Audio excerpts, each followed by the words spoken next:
as u Bybel saamgebring het om vir my u woord oop te maak. Ek gaan 'n paar verse aanhaal, maar my skrifgedeelte grootliks is Matteus 24, Matthew 24. Ons gaan daar lees van vers 36 af tot en met 44. En dan gaan ek ook vir u 2 verse net aanhaal direk daarna uit Romeine uit. So jy hoef nie daarna toe te blaai nie, maar jy kan vir my 'n tweede plek oopmaak in die woord by 2 Timoteus 3. So Matteus 24 en 2 Timoteus 3.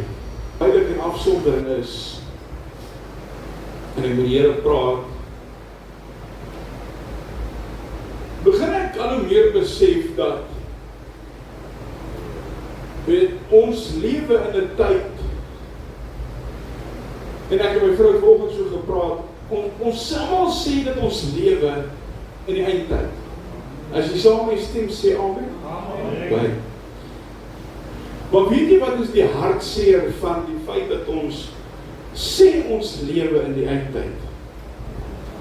As ek na die mens kyk, ons lewe in die eindtyd. Maar as jy kyk hoe mense leef, dan sal jy dit nie sê nie. Want in alle eerlikheid lewe hierdie mense, die mensdom, asof God nie bestaan nie. Asof God nie terugkom nie. Dit is so hartseer, en jy sien, dinge in die wêreld gebeur al hoe vinniger, dinge verander al hoe vinniger. Dinge wat vroeër sonde was, en wat nie toegelaat was nie, is nou aanvaarbaar. And in actual fact, people are celebrating it. Ja, ons gaan nie dit binne in gaan nie. Dinge wat vroeër bevraagteken was, is nou die orde van die dag. En die ding is, die grootste vraag wat in my opkom terwyl ek hier die week in my kantoor sit en met die Here praat, is nie dat wat in die wêreld aangaan nie, maar waar staan ek en jy as kind van God in die eindtyd? Ek het nou 'n dingetjie gemaak, ek het nog nie uitgestuur nie, ek het nie daar uitgekom nie. Maar jy sien, die vraag is, in alle eerlikheid, is die kerk, ek gaan vandag baie praat van die kerk, maar wie is die kerk? Ons is die kerk. So, probeer dit in daai konteks sien, ek wil nie heeltyd dit herhaal nie. Maar is die kerk wakker, of is die kerk aan die slaap? Dit is so hartseer as ek sien, ek praat met my ma in die week, en ons sit in gesels, en ek en Edward het ook onder andere gesels, en as jy kyk na die kerk 'n paar jaar terug, was die kerk 'n plek van krag. Die kerk was 'n plek waar dinge gebeur het. En die kerk het ongelukkig vandag niks anders as 'n gecommercialized besigheid geword. Can I say what you told me the other day? Daar's 'n sekere pastoor wat by Edward hulle kom kuier. En ek weet, oor die algemeen, ek weet, ons irriteer seker mense wat nou nie soos ons is nie, want ons is spesiale mense. Maar het is lekker as ons by mekaar is, waaroor praat ons oor die algemeen? Oor die Here, oor die dinge van die Here, oor goed van die Here. En hierdie pastoor kom by Edward en hulle begin gesels, en hy wil met hom praat oor die Bybel, en hy sê, can you please change the subject? I don't want to talk shop. Maar ek wil eerlik vir jou sê, as godsdienst vir jou 'n werk geword, los dit. Los dit. Want dis nie 'n besigheid.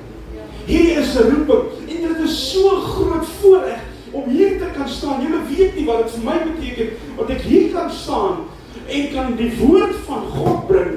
Want weet jy wat, dit is tot stigting en tot uitbreiding en dis tot uitbreiding van my en jou lewe geestelik.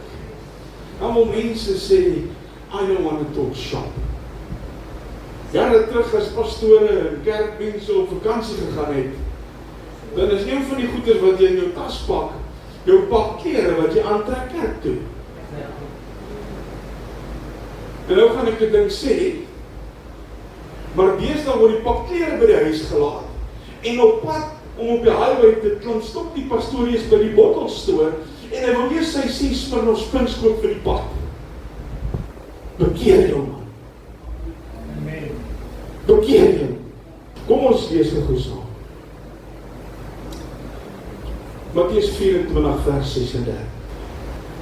Maar van die dag en die uur weet niemand nie, ook nie die engele van die hemele nie, maar net my Vader alleen.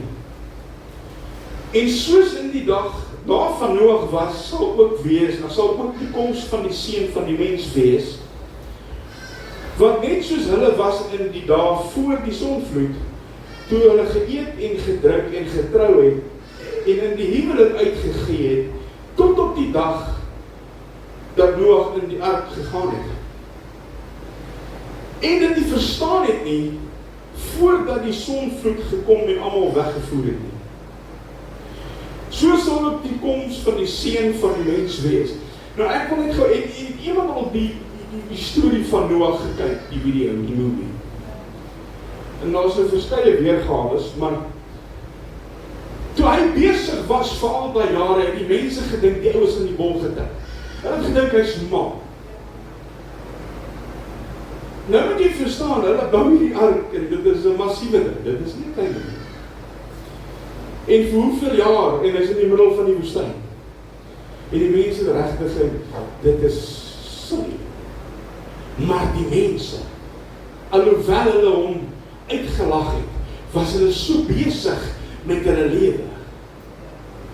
En die dag, toe die sonvloed begin, en het begin, en die water begin vloei, en hulle sien, maar dit is nou nie meer 'n wolkbreekie nie, dink ek daar was chaos gewees in daardie plek. En ek sien dit vandag, ek sien nou nog nie 'n ouetjie wat nie lekker is, wat besig is om 'n ark te bou nie. Maar weet wat, I am waiting for the coming of the Lord. Maar daar gaan nie ark wees nie, maar hy gaan kom op hierdie wolk, ja, is seker. En ek wil vir jou sê, wat 'n dag gaan dit wees. Want ek gaan vir jou sê, as daai blou suur skeer, en die trompette blaas, gaan hierdie mense op hierdie aarde skree, Here help my. Maar dan is dit vir ewig, en vir altyd te laat. Vers 40 sê, dan sal daar 2 op die land wees, die een word aangeneem en die ander word verlaat. 2 vroue sal by die meele maal, die een word aangeneem en die ander verlaat. Waak dan, vers 42, omdat julle nie weet wat in u, julle Here kom nie. Weet jy wat dit beteken om te waak? Vers 43, maar weet dit, as die huisheer geweet het, in watter nagwaak die dief sou kom, sou hy gewaak het en nie toegelaat het, dat hy in die huis ingebreek word nie. Daarom moet julle ook gereed wees, want die seun van die mens kom op 'n uur, dat julle dit nie verwag nie. Ek gaan net die 2 verse in Romeine saam net vir lees, Romeine 13 vers 11 en 12. En dit te meer, omdat ons die tydsomstandighede ken, dat die uur vir ons reeds daar is, om uit die slaap wakker te word. Want die saligheid is nou nader by ons, as toe ons gelowig geword het. Die nag het ver gevorder, dit is amper dag. Laat ons dan die werke van die duisternis aflê, en die wapens van die lig aan God. Kom ons sluit die oë. Here, baie dankie vir 'n voorreg, wat ons kan hê om vanoggend onder die geklank van die woord te sit.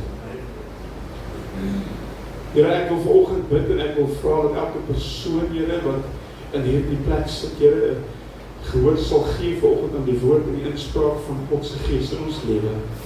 Here, ek wil bid en vra dat U my sal aanraak en my lippe sal salf met 'n koolvuur van die altaar af. Here, ek wil niks uit myself uitspreek nie, maar ek wil myself bruikbaar stel as instrument in die hand. En ek wil vra, Heilige Gees, vloei deur my, spreek deur my, Here, soos net U wil. En ek sê vir U dankie daarvoor, in Jesus naam. Amen. So ek vra jy vanoggend, waar is die Christen in die eindtyd? Nie waar is die wêreld nie, nie waar is die politiek nie, waar is ek en jy in die eindtyd? Waar is die kerk? Jesus vertel in Lukas 18 die gelykenis van die onregverdige regter. Ek is nie seker of jy dit ken nie, maar gaan lees dit maar gerus. Maar hy maak, Jesus kom en hy vra 'n vraag in vers 8, in die B-gedeelte. En dis vir my baie interessant wat hy dit vra, maar dit is eintlik 'n baie groot waarskuwing. Want hoekom? Jy moet verstaan, niks wat in hierdie boek geskryf is daar maar per toeval nie. Daar's 'n rede daarvoor. En die Bybel, hierdie woord, baie mense dink, dit is nie van toepassing op ons lewe nie, dit is absoluut. In 'n tyd soos nou. Hierdie woord is nog steeds geldig. Nou kom hy sê in vers 18 die B-gedeelte. Hy sê, maar as die seun van die mens kom, sal hy wel die geloof op aarde vind. Hoekom sal hy dit sê? Ons almal sit hier en as ek almal moet vra, glo ons, dan gaan almal sê, ja, ek glo. Maar hier's die ding, elkeen van ons wat hier sit, glo sy eie nie.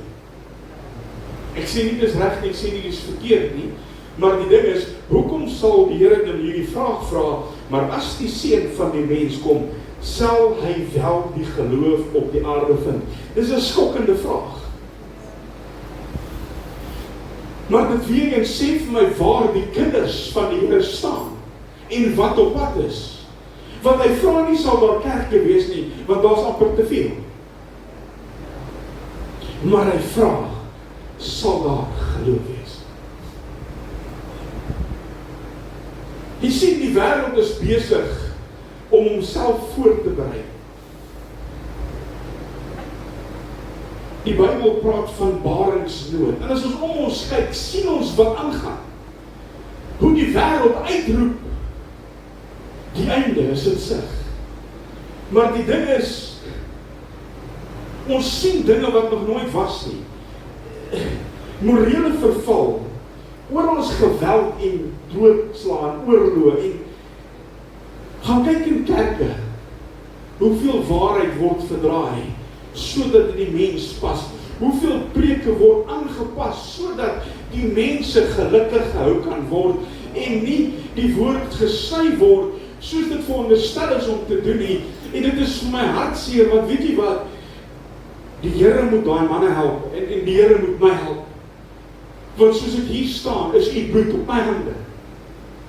En ek kan nie verstaan hoe kan mense agter 'n preekstoel inklim en die woord van God vat en dit verdraai sodat dit by hulle pas, sodat hulle daarmee hulle sakke kan vol geld maak. Want dit is waar 80% van die kerk oor gaan vandag. Ek luister hierdie week, luister ek na, nou het al gehoor, ek maak hierdie stelling van, as mense offerande opneem, dan word daar eers voor die tyd, ek weet nie of jy al gesien het nie. Jy kom staan daar voor met sy Bybel en hy kom preek vir jou halfuur lank. Hoekom jy moet gee, wat jy moet gee, en al die goed. Maar ek sien hierdie man, ek beweer dit by die kerk se naam was een van die groot kerke. En hy maak 'n stelling, en dit is pervers, dit is siek. Want hy vat die mense en hy begin die emosie aan die gang kry. En hy sê, is hier mense in hierdie plek wat vanoggend wou gee, maar wat nie het nie, steek gou jou hand op. Die mense steek hulle hand op. Hy sê ook, ek kom staan nie voor. Ek weet nie wys hoe siek is hulle. Want daar's 'n groter prentjie, dit gaan nie oor die wat nie kan gee nie. Dit gaan oor die wat het. En hy sê, ok, ek soek 'n paar manne van julle wat hier die bank staan, wat geld het, bring, en gee vir hierdie manne, sodat hulle kan gee. En die mense kom. Hy stuur een van sy ouetjies en sê, gaan kyk daar op my kantoor, daar lê 'n pakkie geld op die kant op die tafel. Bring dit. Jy moet verstaan, daai geld is nie syne nie, dis die kerk se geld. Nou gee hy vir hulle. Hy sê, okay, wat jy met hierdie geld doen vandag is absoluut vir jou keuse. En hy staan daar. En daar is 'n paar van die mense, wat alles van wat hulle gegee het, en hulle gee dit terug. En dis wow. En dit die mense aan die gang. En so gaan hy sê, wie wat? Die Here gaan vir jou. Hy sê, gaan morgen my check, gaan skryf vir my 6 checks uit van $400. Want hulle wat alles gegee het, die Here gee nou vir hulle terug. En wie wat doen hy? Hy sê, julle manne wat nou bereid is om te gee. Hy sê, God gaan vandag vir jou teruggee. Gaan staan daar in die voorportaal. Gaan vat jy, wat sy kaartjie wat jy daar tapping machine, hy sê, vat jou kaart, jy gaan tap gegou. Die Here gaan vir jou teruggee. Die kerk haal $2000 uit, maar hy sê, soek 100 mense wat $100 teruggee aan. Waar gaan het? Dis siek. Hulle wil ure in die kerk spandeer, om mense te kry om te gee. Ek wil vandag vir jou sê, kind van God, hoor my mooi, God sorg vir hierdie bediening. Ek het nie nodig om mense te braai, en te lek, en te wat nie, maak nie saak hoe dit gaan nie. En glo vir my, ek sê nie, hulle moet nie gee nie, dit is nodig, die geld word aangewend vir dit. Maar ek het nog nie een keer nodig gehad om iemand in die mond te sê, hoor, ek weet nie hoe ons die onders gaan betaal nie, want die Here voorsien. Amen. Dit is weer is, geen bediening gaan oor geld nie. Maar die mense in 'n perverse situasie gemaak. Hulle verdraai die woord van God. Hulle vat Maleagi 3, wat hulle praat oor 10 is, en hulle ruk het heeltemal uit verband mee. Want, en die ding is, die mense weet nie waaroor dit gaan nie. Mense word gedreig met die woord van God as hulle nie gee nie. Ek wil vandag vir jou sê, wat is die punt? Nou, jy gee, net vrees. Jy is so bang, jy gaan hel toe, want die pastoor het gesê, jy gaan hel toe gaan. Wat is die punt jy gee het vrees? Hou jou gaan. Want die manier wat jou gee is in elk geval nie reg. So what's the point in giving? But it's just as long as I can line my pocket. Ek lees van 'n kerkie op die blauwe, waar hulle soms sê nie, hulle dink die pastoor kort 'n nuwe kar. Dan word sommer kollekte opgeneem vir hom vir 'n nuwe Mercedes. Dit gaan nie oor geld nie. Sonde word ge-celebrate. Mense so dit is sorry, ek haal nou allemaal stories aan van in die week, maar dit is interessant. Ek wil nie wys hoe siek is die wêreld. Mense sê, hulle is opset met die pastoor. Kan ek dit maar sê, mag ek? En vra my, hoekom is jy opset met die pastoor? Nee, want die pastoor wil ons nie dood nie. Maar ons is lesbeen. Ons is in 'n verhouding. Dan raak hulle opset as jy vir hulle sê, hoe kan jy kwaad wees, jy is op pad hel toe? Dan wil hulle ongelukkig raak daaroor. Maar is dit nie waaroor het gaan nie, is hierdie woord nie gesê, bring ons soos hy is. Die woord sê ons wat die woord sê, raak om die goed. Hoekom moet ons die goed uithaal? Hoekom moet ons nou, maar jy sien, dit is waar die wêreld is. Dit is waar die kerk is. En dis hoekom ek sê, mense glo wat hulle wil. 2 Timoteus 3 vers 1, as jy jou Bybel daar het, kan jy saam lees. 5 versies, vers 1 tot 5. Ek het tot tyd vir jou daar uit te kom, as jy daar is, kan jy sê amen. Hy sê maar weet dit, dat daar in die laaste dae swaar tye sal kom. Nou skryf Paulus van mense, hy sê van die mense sal liefhebbers van hulle self wees, geldgieriges, grootpraters, trotsaards, lasteraars, ongehoorsaam aan hulle ouers, ondankbaar, onheilig, sonder natuurlike liefde, onversoenlik, kwaadsprekers, bandeloos, wreed, sonder liefde vir die goeie, verraaiers, roekeloos, verwaand, meer liefhebbers van genot as liefhebbers van God.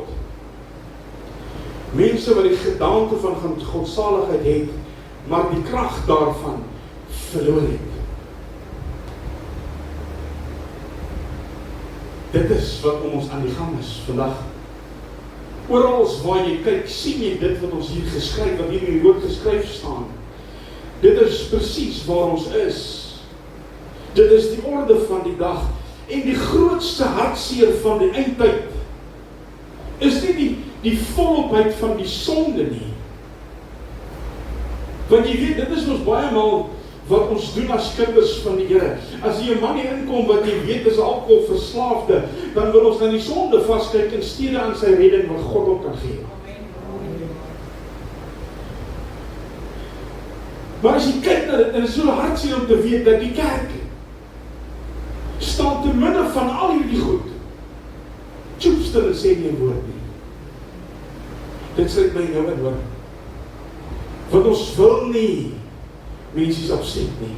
Ons wil nie mense ongemaklik maak nie.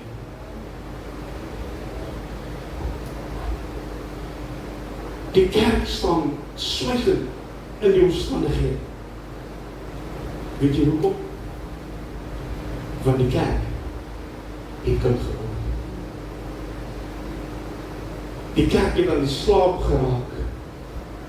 Nou sê die woord vir ons in Openbaring 3:16, omdat jy lou is, sal ek jou uitspieg. Nie koud nie, nie warm nie, lou. Want jy sien, dis die ding, dis baie makliker om ijskoud te wees, as wat het is om warm te wees. Because when you really on fire for God, it costs a price. Dit kost 'n prys. Met ander woorde, as jy nou praat van omdat jy lou is, sal ek jou uit my mond spieg, praat hy van Christene sonder passie, geloof sonder vuur, godsdienst sonder krag.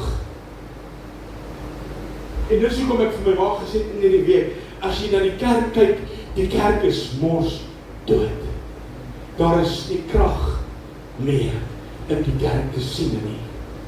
En die goed wat jy wel sien, is, ek gaan nou nie sê 100% nie, maar baie maal van die tyd, is dit 'n aangeplakte ding. Dis nie echt nie. En dit is hartseer om te sien dat die kerk staan, wat jare terug 'n baken van lig was, 'n hospitaal vir siek mense was, waar verslaafdes en prostituie na toe gekom het. Maar weet jy wat die hartseer is, nou kom die ou daar by die agterdeur van die kerk en gestap, hy's 'n boemelaar, hy stink van die spirits, en al die slegte dinge van hierdie wêreld, en dan word hy gesê, jy kan nie hier inkom nie, broer. I'm very sorry. Waar is jou liefde? Weet wat? I think that, I'm sorry, I'm referring to everything that you said to me. This is years ago that you told me this. Hulle sit in 'n kerk en 'n boemelaar kom sit in die middel. Jy weet dit. Soms in die bereik, gewoonlik sal hulle ons van agter sit en hy sê ons voel sy plek het. En hy kom sit dan almal skuif weg en moet sê, joh, die ou is sleg. En die Heilige Gees sê vir hom, hoe dink jy red jou sonde vir my? Maar jy sien ons is vinnig om mense aan te haal en uit te haal hoe hulle lyk en wat hulle doen. Maar wat van jouself? Wat van jouself? Maar ons dink as ons in die kerk stap en jy het jou mooi baadjie aan, dan sien niemand nie. Jy sien ons die kinders van die manne, as hulle is gereed in die hand en jy sien hulle dan na die ding disappear. Sê, wat waai oor my? Moenie oor my waai nie. God sien alles. Maak jy saak hoeveel agter die deur, onder die kombers, waar jy die kombers nie, you cannot hide anything from God. Amen. Nie eens al sit jy binne in 'n kluis nie. Maar jy sien, dis hoekom ek sê, die kerk is vas in die slaap, want die toestand waarin is. Soos ek nou gesê, die kerk het in baie aspekte 'n instansie geword, wat geld dryf en dis niks anders nie. Baie kerke sorg vir geld, op die mees onbybelse, onmenslike maniere. Hulle sal jou laaste sent met jou uitvat, ongeag of jy vir jou nog 'n brood aankoop. En weet jy wat? Het is hartseer dat die kerk in die toestand is wat hy is. Nou kom ons kyk na die gedeelte Matteus 10, waar die Here praat in Matteus 25 geskies, waar die Here praat van die maagde. Hy sê die 10 maagde was daar, hulle lampies was halfpad, die van 5 van hulle was vol en 5 was leeg, of het nie genoeg olie gehad. Almal het verwag dat die bruidtog gaan kom om hulle te kom haal. Maar wat het gebeur? Hulle almal het vaak geword. Hulle almal het aan die slaap geraak. Dit sluit die vol lampies ook in.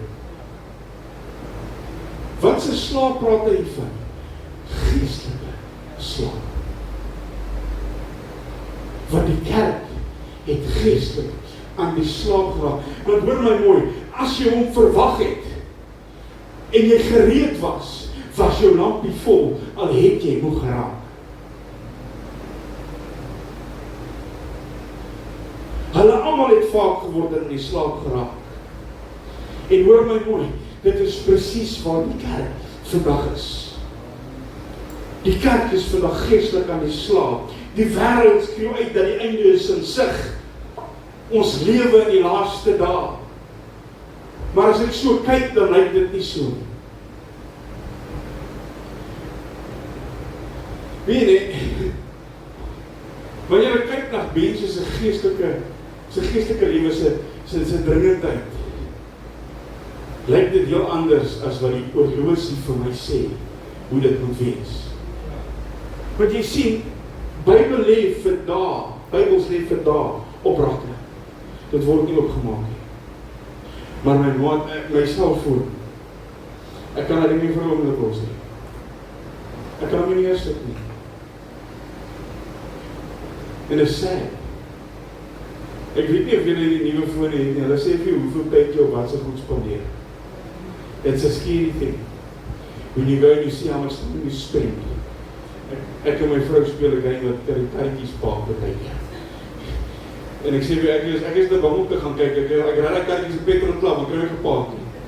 Maar weet jy wat, dit is 'n skande.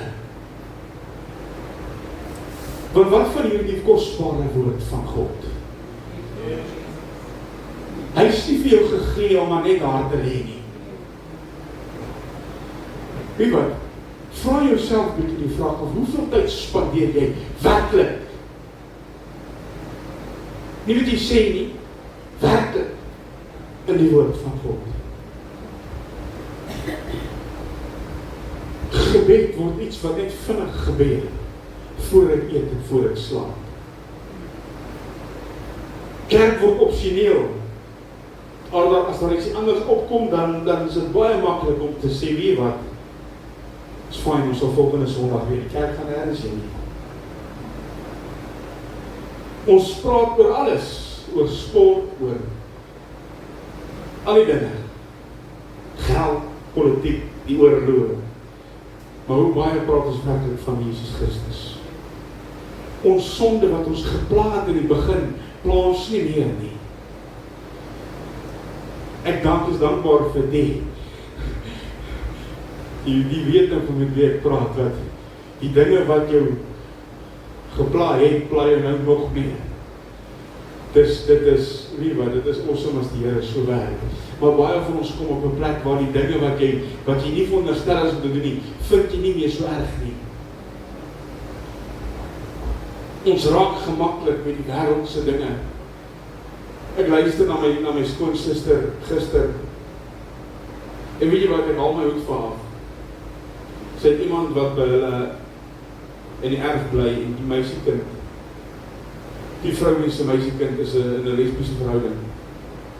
Die goed wat hulle doen daar is net siek. Weet jy wat? Dit vat iemand hoor om op te staan en sê, hoorie, net vir so by the way, jy is nie welkom hier in my jaar nie. Omrede jy doen wat jy doen, en jy lewe wat jy lewe. Maar dit gaan meer in deel oor dat jy respek het vir haar ma nie, maar dat iemand anders vir haar moet sê, jy kom nie in my jaar met die dinge nie. Hoor mooi kind van God, weet wat, dit is wat die Here van jou verwag hoor. Om op te staan en ferm te staan in dit. Maar ek sê ons raak gemaklik met die omstandighede. Ons raak so maklik geïrriteerd en ongeduldig. Want jy sien, as jy meer tyd in die woord spandeer, dan leer die Here jou lankmoedigheid, sagmoedigheid, geduld. En as jy vra vir geduld, maar nie, hoe toets jy dit? Hoe leer jy jou geduld? Jy stuur jou raai manne, wat jou Die ouens wat so voor jou inry, so stadig ry voor jou. Hy stuur jou want jy soek geduld. Ons vertrou meer op onsself as op God. Jy kry mense wat ons bid oor 'n saak, maar as jy sê amen, dan wil jy die antwoord. As jy nie die antwoord het nie, wat doen ons? Ons maak ons eie besluit. I'm going to do this in any case. Nee, die Here het vir my gesê, ek kan vir my nuwe kar gaan koop. Kos die kar my R17,000 'n maand, oor 6 maande wil die bank kom terug, vir ons gesê, die Here het gesê, you're lying to yourself. You're lying to yourself, want die Here sal vir jou dit gee, as hy vir jou gee, op sy tyd. Maar soms moet ek doen, hoekom dink jy wag ek so lank vir 'n double cab? Maar ek is amper daar, ek het 'n dag en 'n half, maar ek wag, die Jesus gaan vir my gee, want die woord sê, gaan we die begin beskik vandag. Maar jy sien, ons maak meer staat op ons eie insigte, as op God se insigte. En dan vra ons maar, hoekom gaan dit met ons soos dit met ons gaan? Want ons is nie bereid om te wag nie. Dan die hartseerste een van dit alles, daar is nie my verlange na hierdie waarheid nie. Jy kom in die kerk, ons praat vanoggend al. Jy sing 'n liedjie.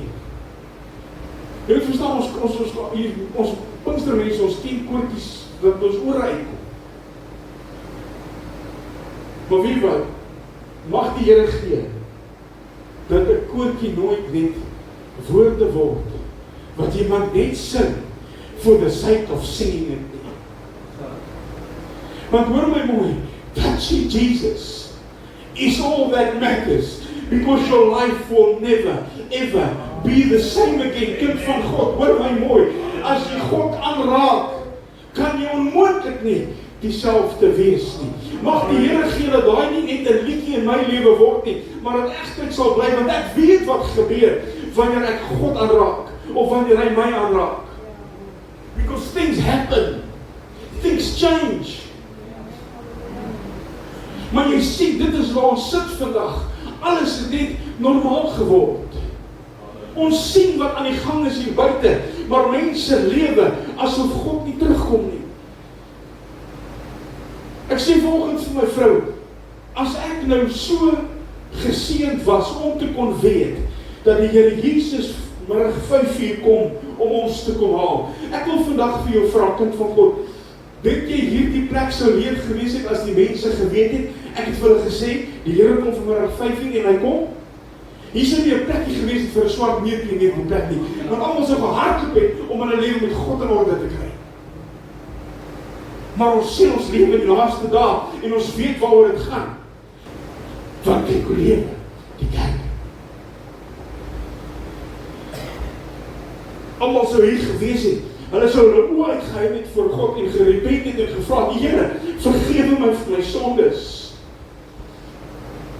Ek wil 'n ding sê, maar ek sê absolute respek.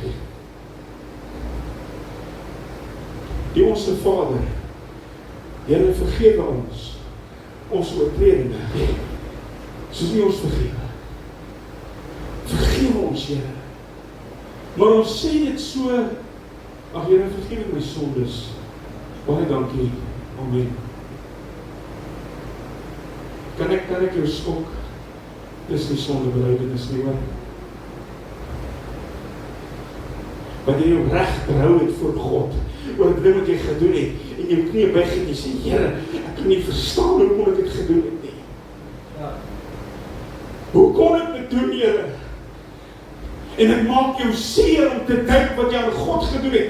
Dit is ware berou, kind van God. Dit is wanneer jy werklik op 'n punt kom waar jy kan sê, Here, vergeef my. Want jy het nie bedoel om ons so seer te maak nie. Maar jy sien, ons word in hierdie rat ingelaai, en jy gaan maar net aan, en ag Here, vergewe my sondes, baie dankie. Die Here is wonderlik en is kosbaar vir my, amen. En weer eens, ek maak nie, ek bedoel dit nie ligtelik nie, maar dit is wat ons doen. Weer eens wil ek vir sê, om daardie rede sê, die kerk is aan die slag. Want as die kerk God verwag het, sou ons bietjie anders opgetree het. Ons sou 'n bietjie meer ernstig gewees het oor God. Ons sou die tyd gemaak het vir die Here. Ons sou nie net gesê, ag weet wat, ek gaan nie vandag kom want ek is nie lus nie. Die Here waarsku ons vandag, kind van God.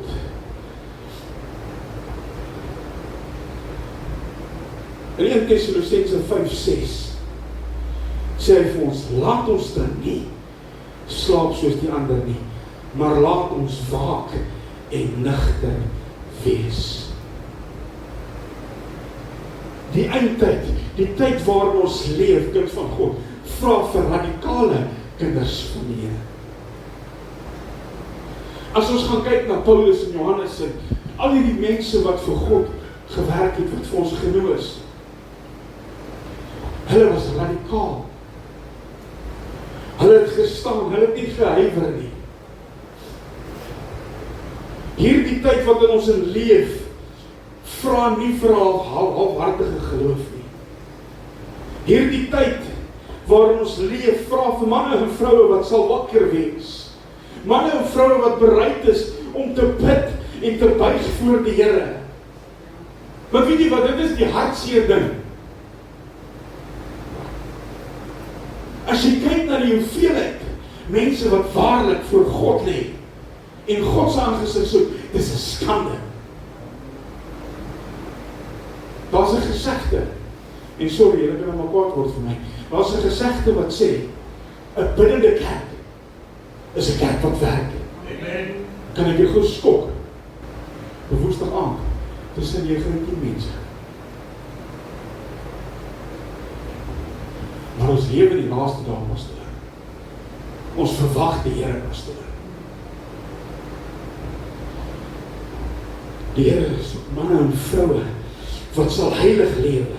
Manne en vroue wat sal staan en die waarheid verkondig. Maak nie saak wat kom nie. Maak nie saak wat mense sê nie. En dit is die ding, want God het ons nie geroep om wishy-washy te wees nie. Hy het ons geroep om te staan en te sê, dit is wat die woord sê, en dit is wat ek gaan doen. Maak nie saak of mense my nou van like of nie like nie. Daar is nie baie wat by like en ek geval is, die plan nie. Maar hoor my mooi, die woord sê vir ons, dat die Here soek manne en vroue, wat om in gees en met waarheid sal aanbid, nie môre nie, nou. Hoeveel keer het ek het al in hierdie kerk gesê, maar baie maal as ons kyk na die dinge, dan sien ek dit nie.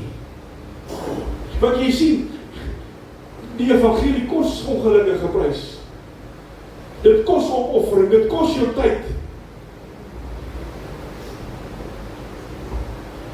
Manne en vrou wat hulle nie skaam vir die evangelie nie. Daar's 'n vers, ek kan nie net onthou waar hy staan nie, wat hy sê, as jy jou skaam vir God, sal God jou skaam vir jou, my woorde gesê. Ons is nie geroep om te, kan ek nog maar sê, te hana nie. Die Here was ernstig toe hy sy lewe vir my gegee het. Toe hy die kruis met sy lewe uitgebloei het vir my. Hy het gedoen want hy is ernstig. En om daardie rede het ek gesê, Here, kom wat wil, en die lewe vir my gegee, so the least that I can do is to live the rest of my life to try and please you and do your work. Dit is wat God van ons verwag. Ek sê dit nie maar om 'n pastoor word nie, maar weet jy wat, is tyd dat ons sal opstaan en sal sê, dit is wat God van my verwag, en dat ons begin doen dit wat die Here wil hê ons moet doen. Ek wil vandag uitroep so 'n openbaring wat sê, laat die gemeente hoor wat die Gees van God vir hom wil sê, want kind van God, ek vra vir jou vandag, waar staan jy in hierdie tyd waarin ons leef? Ek lees iets in social media in hierdie week, ek wil klaarmaak. 'n man is in sy huis in die slaap, en die huis raak aan die brand. En rook trek deur die huis. En dan gaan 'n rookalarm af en hy hoor die ding piep. Maar hy dink by homself, ek droom. En hy draai op en hy slaap verder. En toe homself kon kry, toe is die hele huis deurtrek met vlamme. En weet jy wat, kind van God? Sy lewe is gespaar, want hy kon by die venster nog uitkom. Maar die probleem is, hy het alles wat hy gehad het, verloor. Omrede, hy nie wil ag gee, toe die alarm afgaan nie. Sondag na Sondag, gaan die woord van God uit en gaan binne in bringsplekke. Die alarm word geblaas, die syne word geblaas en gesê, kom tot bekering, kind van God. Maar die mense luister, maar ek weet nie of hulle dink hulle droom nie. Hopelijk kan hierdie woord weer 'n woord wees wat jou sal skud vandag, dat die mense tot besef sal kom, dat ons het nie meer tyd om te speel nie.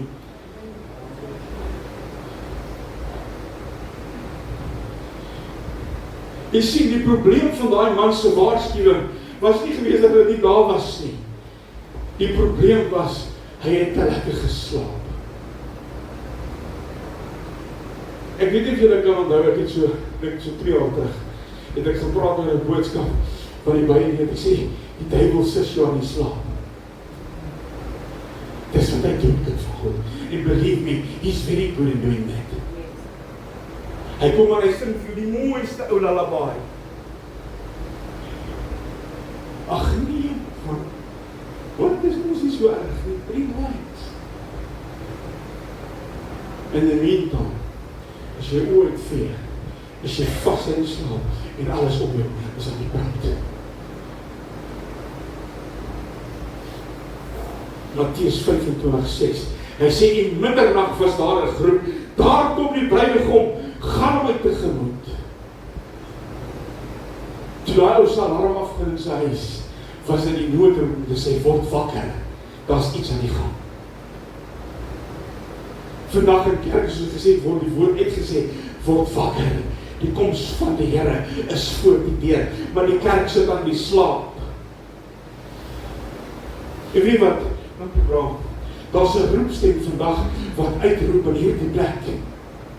Vir een en elkeen van ons, wat sê, Jesus, kom, hy's op pad. Maar die vraag vandag, is jy wakker, kind van God, of is jy aan die slaap? Die wêreld, as jy kyk waar ons is, wat aan die gang is die wêreld besig om te snel in die eindtyd.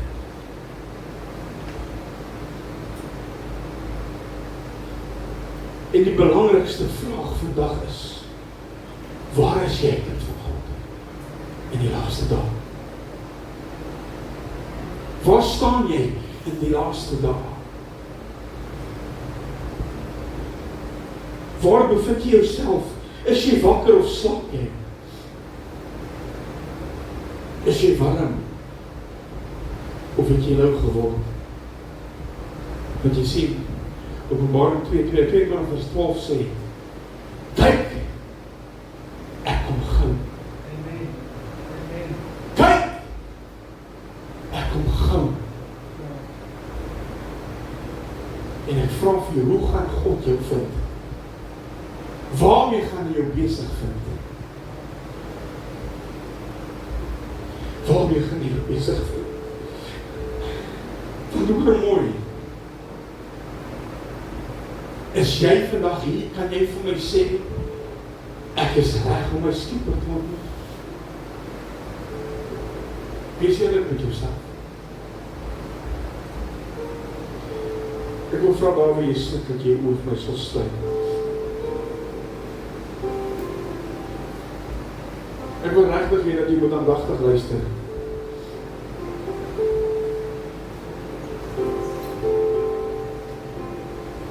Vandag is maar net nog 'n average Sondag. Maar hierdie boodskap van vandag is nie maar net 'n gewone boodskap. Wat is dit? Hier is nie maar net 'n gewone oomblik op 'n Sondagoggend nie. Hierdie is vanoggend 'n ewigheidsoomblik. Die vraag gaan nie vanoggend, hoe gereeld kom jy kerk toe nie. Die vraag is nie vanoggend, hoe getrou is jy in wat jy doen nie. Hoe getrou is jy in wat jy gee nie. Want op die einde van die dag, maak dit niks nie. Want jy kan geen plek vir jouself in die hemel koop nie. Jy kan nie. Other people think they can. Your good deeds are not going to take you to heaven. Your good deeds that you do and the life that you live and the light that you shine is for the world to see who Jesus Christ is.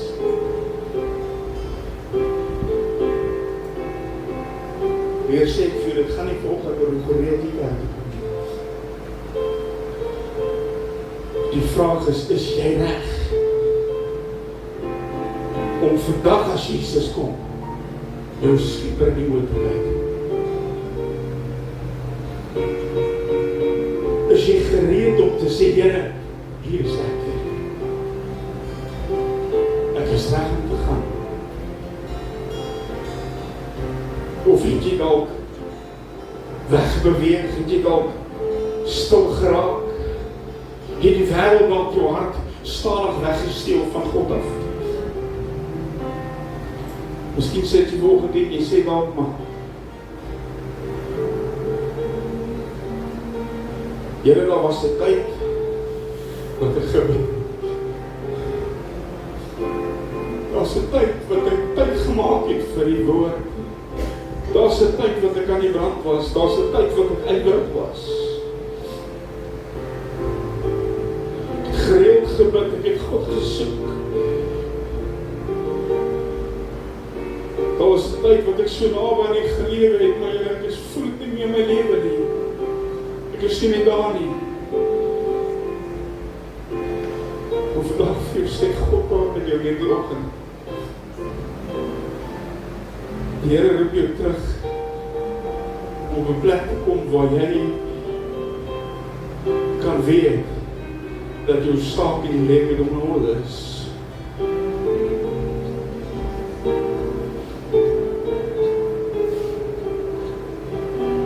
Volgens vraag het as jy volgens die sit en jy voel dat Here, ek het al 'n bietjie koud geword. En ek weet nie, ek is nie seker nie, maar ek wil reg wees. Here, ek wil wakker wees. Dan gaan ek jou vra, net al waar jy is, op jou voete te staan saam met my. Maar hierdie is kosbare oomblikke. En as jy nog nooit in jou lewe 'n dag ervaar het in die huis van die Here, wat 'n rooi letterdag is, wil ek vandag vir jou sê, hierdie is die dag. Dit is die belangrikste dag wat jy jou lewe sal hê. Want weet jy wat, dit is vandag die dag wat jy kan sê, Here, laat ek net seker maak dat my lewe met U môre is.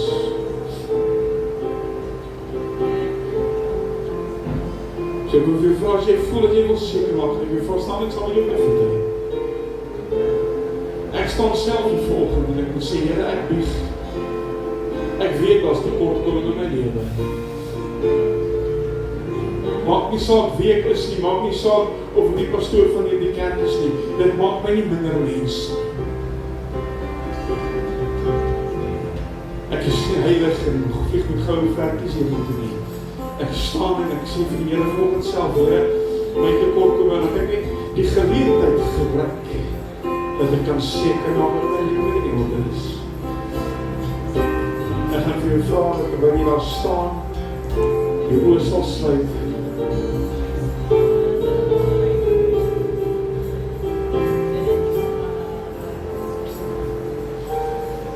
Dierbare Here Jesus, baie dankie, Here, vir die geleentheid wat ons kan hê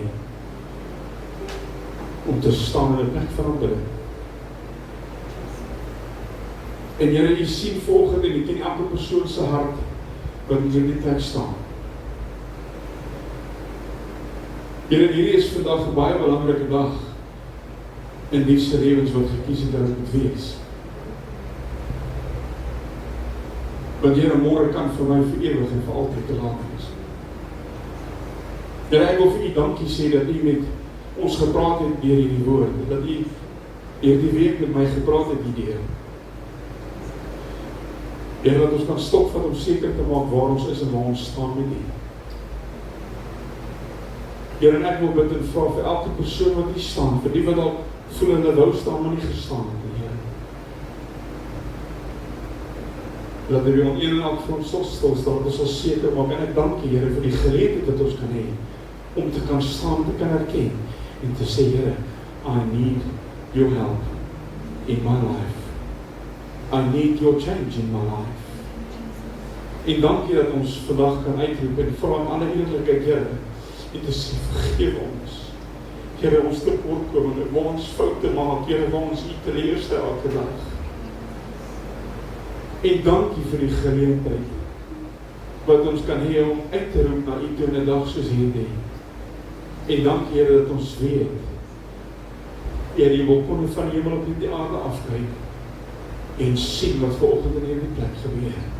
En die hemel juig, en ek wil vir U sê dankie daarvoor, in Jesus' naam. Amen, amen, halleluja. Thank you, Jesus. En ek word met U gespeel. Oh, I want God's way to be my way. Oh, as I truly hear Thee, Lord. Oh, for there is no other way that a child of God should go. Oh, the road is steep and rough. Oh, if He leads me there, I want God's way to be my way.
Ek is verlos.